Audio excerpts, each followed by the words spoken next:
I'm Richard Schramm, the service coordinator this morning.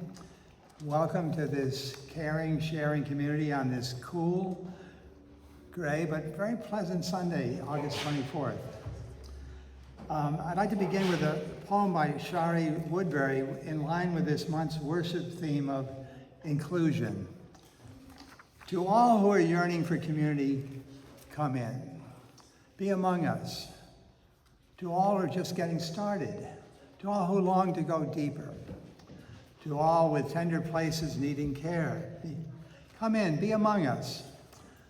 To the ones who have healed and have care to give.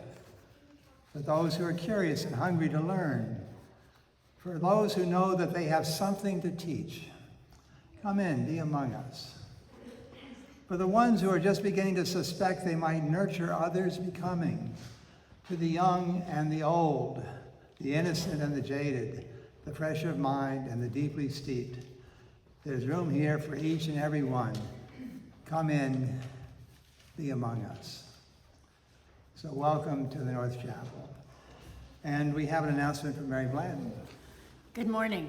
So it's beginning to feel like fall, so now our fall bulb sale doesn't seem quite as crazy as it did 2 weeks ago when it was 90.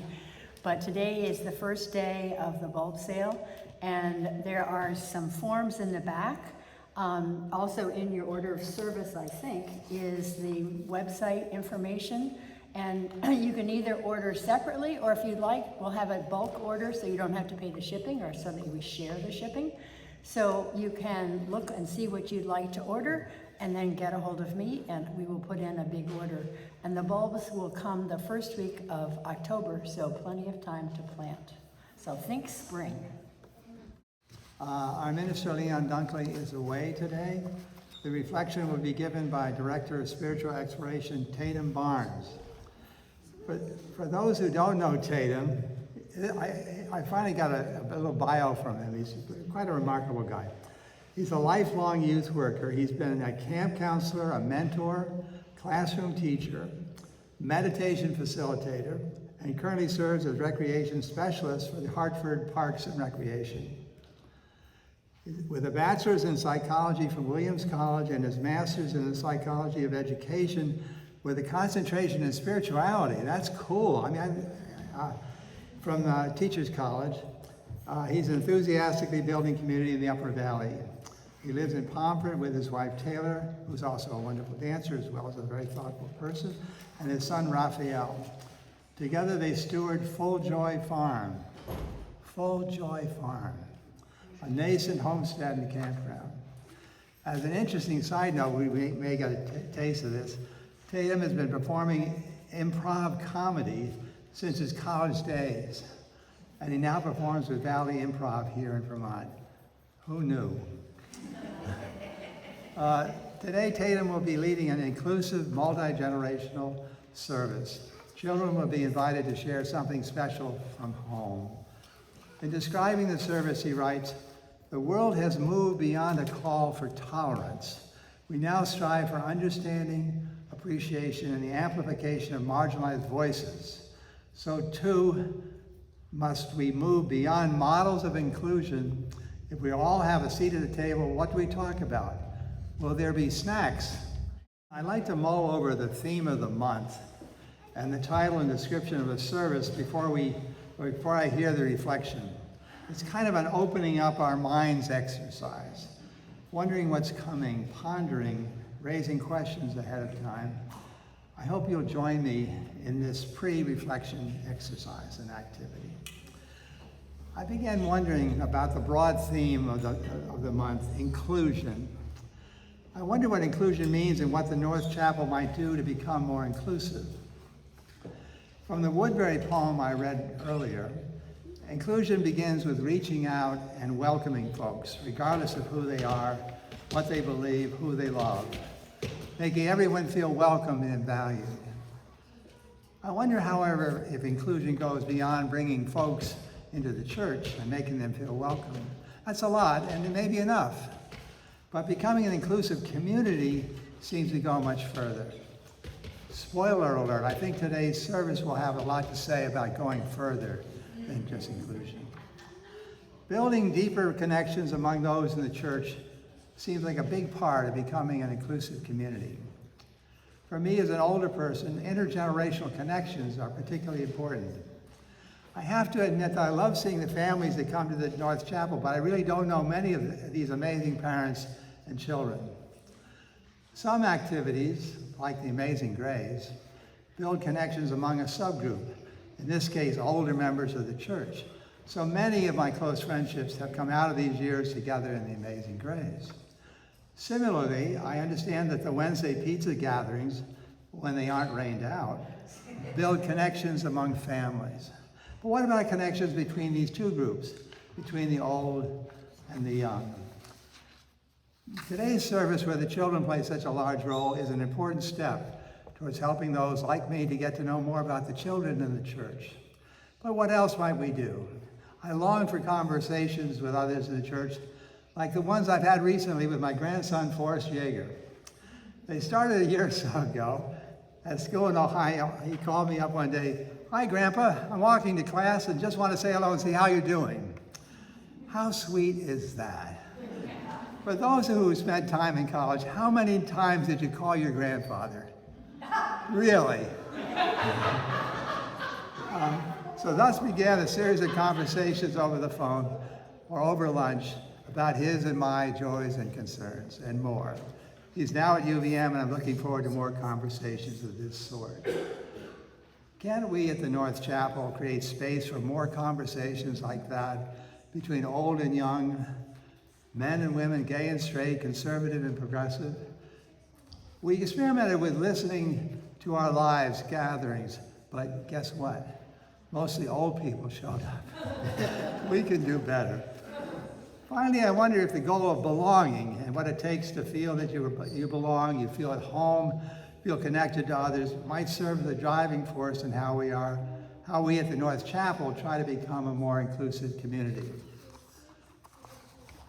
What would it take, according to COQUAL, a nonprofit think tank, to be in an organization where you are seen, connected, and supported, and you are proud to be a part?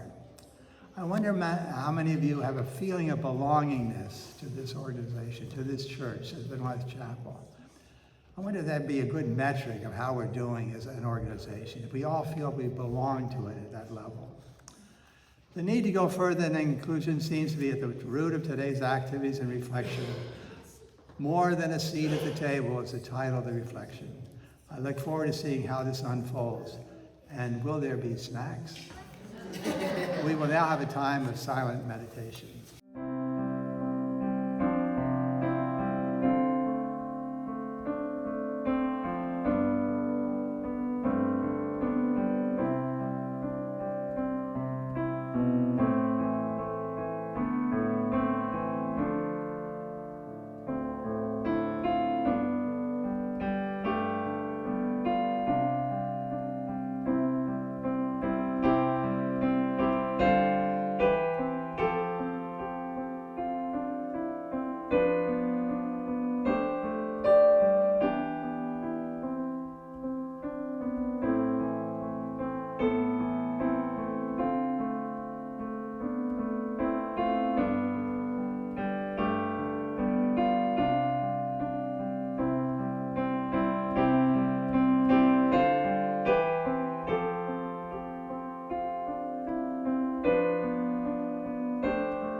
Good morning. As it's been said, my name is Tatum Barnes, and I'm honored to serve as North Chapel's Director of Spiritual Exploration. And don't worry, kids, I'm going to be brief. Thank you to Richard for his help today. Thank you to the musicians, and thank you to everyone who is here today. We're all doing a job today to make this moment happen, to make this moment special. Richard had to read an announcement, I had to read a story, musicians had to play their instruments, and you might be in your seat wondering, job? I don't want a job. I'm 5 years old. Or, I'm retired.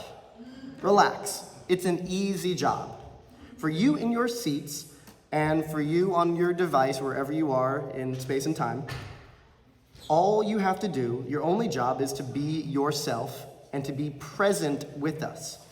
We don't have our choir here today, but many of you will remember the experience of singing in a choir or listening to them sing. This moment is like a song, and we're all asked to sing together. Your job is to add your voice here, and it doesn't matter if you can carry a tune. Your being here matters. But Tatum, I can't sing. I'm sharp, I'm flat, I'm pitchy overall. We find our tone when we focus. So I appreciate your focus. Just to make sure that I have everyone with me, here's a quick focus exercise, also because I'd love to hear your voices in this space, which is often, rightfully so, filled with just sign language applause. But if you could please prove to me that you're listening by saying the number of fingers I have on a hand.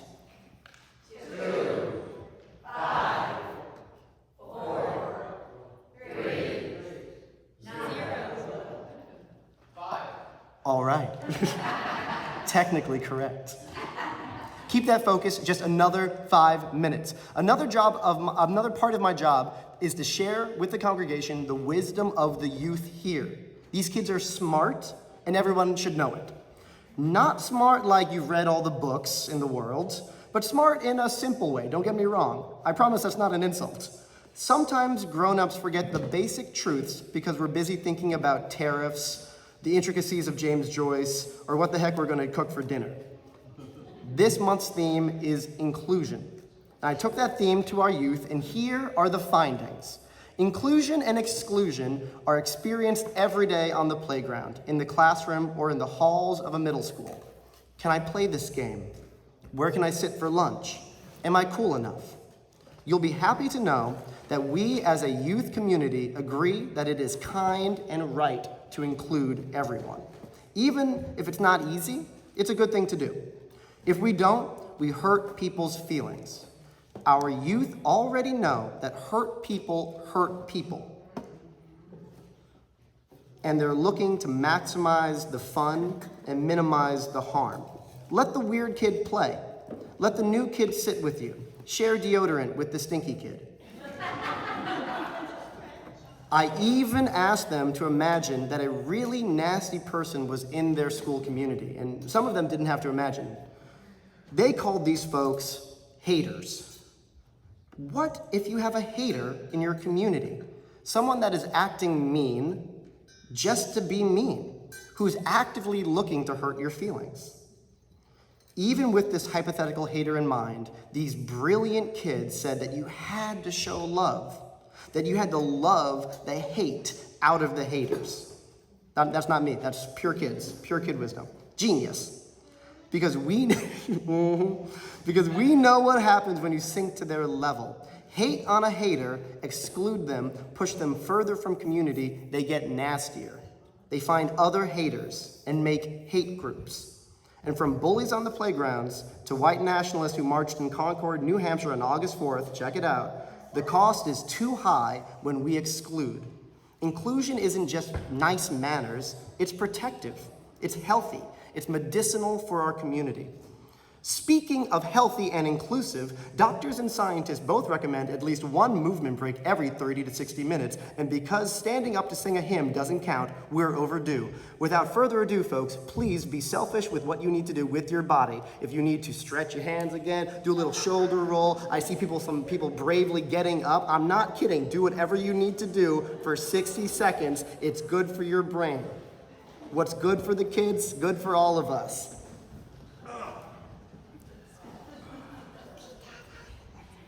You ready? Amazing. Keep doing that if you want to. There's really no rule against stretching. A quick jog up the aisle is wild. All right, we're almost done. Before I close, I want to share a bit of good personal news. Recently, I was invited to join the board for the Special Needs Support Center, or SNSC. For almost 40 years, SNSC has been helping children and adults with disabilities and their families here in the Upper Valley. They do this by building community, offering resources, and making sure that people of all abilities can take part in the full life of their towns. It is through my work with them that I've been introduced to a framework that I think our church kids, and really all of us, are ready for. It's about what it takes to go beyond just being nice and being welcoming. It's about how we move from access to inclusion to belonging. You ready? Access is like opening a door. Imagine a playground with a big tall fence and then someone builds a gate that everybody can fit through. That's access. It means you can get in. Ramps on sidewalks, captions on videos, hearing devices, and large print hymnals. Those are ways of saying everybody gets to cross the doorway. Inclusion goes one step further. It says, okay, now you're in. You're part of the group now. It's not just about the gate, it's about the welcome. It's like when you show up to a birthday party, and not only do they let you in the house, but they also hand you some cake. They ask you, what do you want to play? That's inclusion. It's letting the kids and I stay up and join the service with the rest of the community. And then there's belonging. Belonging is the deepest one. It means the space doesn't just make room for you, it was made with you in mind from the beginning. It's like showing up to soccer practice and seeing that the team has already picked jerseys in your favorite color. Or walking into church and realizing the circle isn't complete until you sit down. Belonging is when the room feels like home and the game feels like yours too. Access says you can come in. Inclusion says we've been waiting for you. And belonging says this place isn't finished without you. The song needs your voice to be complete. We all have a job to do, and it's an honor to belong to North Chapel with all of you, young and old alike. May the doors in your life swing open wide. May the circles you enter always have a space for you. And may you know deep in your heart that this world is better, braver, and more beautiful because you are here. And so it is. Amen. Amen.